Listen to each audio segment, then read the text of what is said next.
you know, being able to have a very mixed experience and be exposed to a lot of different cultures. Definitely, man. I feel like in the time we just had previously with Trump being president and now going into Biden, I feel like not much has changed as far as some of the experiences like racism and things like that. I feel like it's just been a little bit more exposed. And I know even before our time, our parents growing up, there was always this thing of like colorism, right? Darker, lighter, things like that. How is your, but like you being Irish and Jamaican, how is that experience for you growing up? Like, was that ever a thing even brought up to you? Like you were lighter or whatever the Oh situation because yeah, you're partially you Jamaican? know, You ever it, experienced that? yeah, for sure.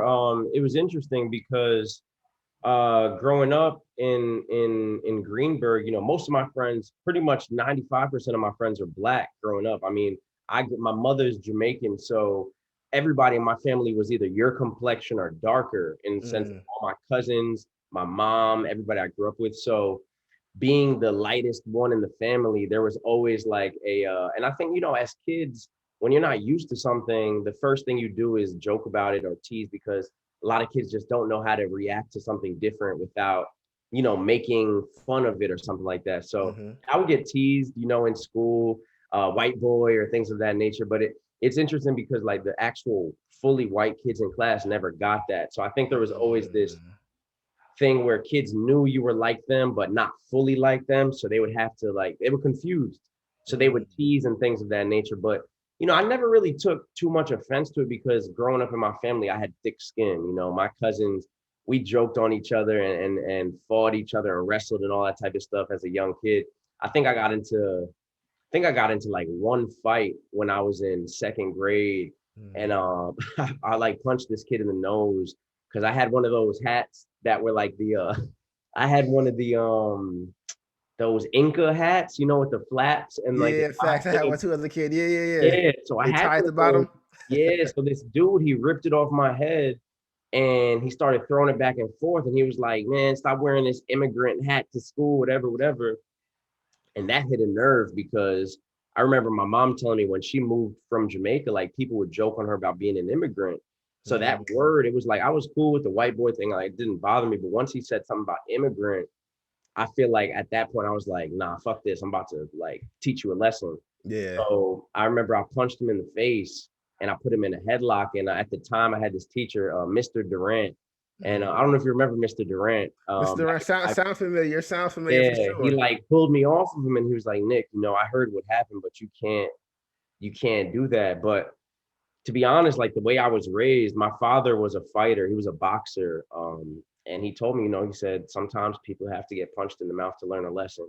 Not Mhm, saying that violence is the answer at all, but mhm. at that age, that's what I did. And ever since then, I never got teased again.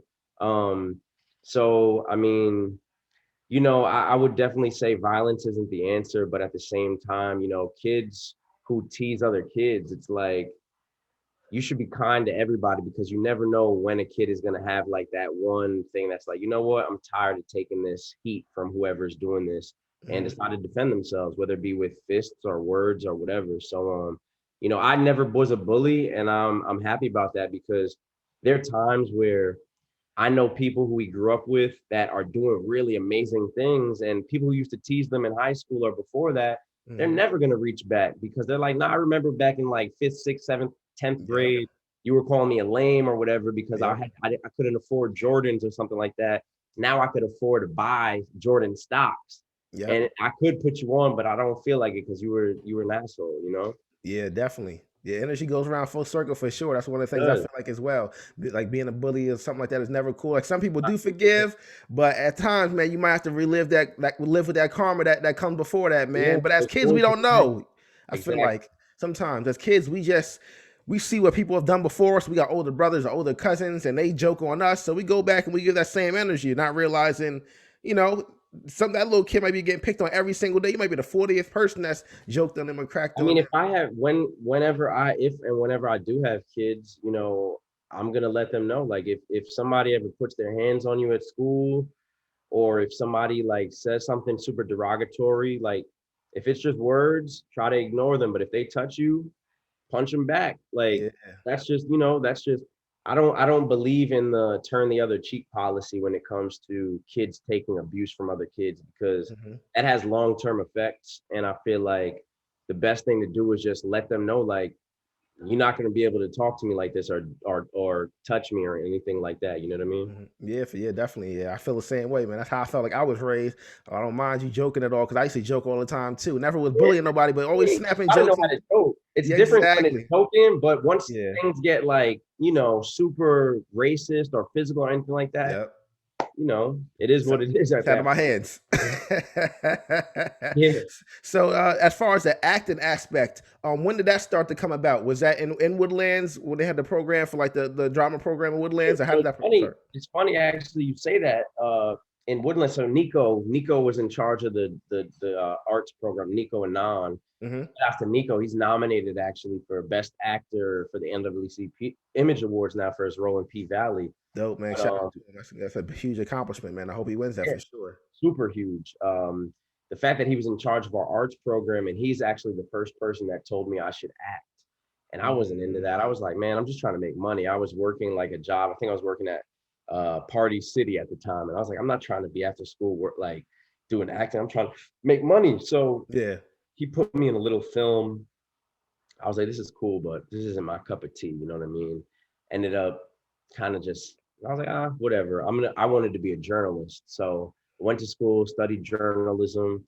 But while I was in college, this other woman, Brittany Williams, she put me in a theater production. She told me to audition. I was in the theater production. I had the best time of my life. I was like, wow, this is actually really fun. I wish this could be a realistic career path. Did the play, did another one after that, went on into the journalism field. Now I was working at this place, AOL Studios at the time, Hmm. and I was hosting a sports show. But the sports show, 2 Point Lead, basically was about athletes coming in and doing skits that our comedy writers would make. So these athletes were coming in to act, and I would fill in and act with some of them sometimes when I'm not hosting or interviewing them. And as I'm doing that, I'm like, damn, the fact that I'm able to do this with sports makes me really want to chase this as a career path. So I kept talking about it and kept talking about it and manifesting it, Hmm. but I still wasn't quitting my day job to do it. Okay. Fast forward to 2018, I make a video on Instagram about Oxtail Gravy. I'm like making this skit about oxtail gravy in a Jamaican accent because this lady at a restaurant gave me a whole bunch of oxtail gravy. I made the video. It decided to go viral, Hmm. and it had like a couple million hits. And all of a sudden that night, I got a direct message from Carmen Cuba Casting, and they were saying that, hey, Oprah's people, they saw your video. They wanted to know if you'd be interested in auditioning for David Makes Man. It's going to be on OWN. It's produced by Michael B. Jordan and Oprah. And I'm like, what? Yeah, sure. So I get an acting coach that weekend. I practice, I audition. Within the next week, I was on the show. And after that, I was like, yeah, this is what I want to do. I think this is a sign for me. So Mm. decided to pursue acting, but I still was afraid to let go of that steady paycheck. Now, the following year, I ended up getting laid off from that job. So I had no job, but I still had this passion for acting. I said, you know what? I think this is a way of God telling me that this is what I'm supposed to be doing. So let me stop applying to these full-time corporate jobs and decide to take a restaurant job, put my ego aside, start working in a restaurant at night. So I have the daytime to start doing auditions and trying to find an agent. I ended up finding a manager at the time. I was at this restaurant.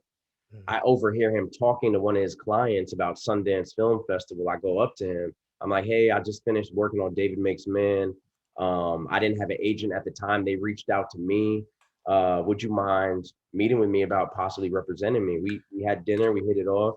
After that, he started sending me out on auditions, and then the rest was history. At this point, I booked a showcase with the ABC studios, and then I found my agent, and then I ended up booking Law and Order Organized Crime, which I'm working on right now.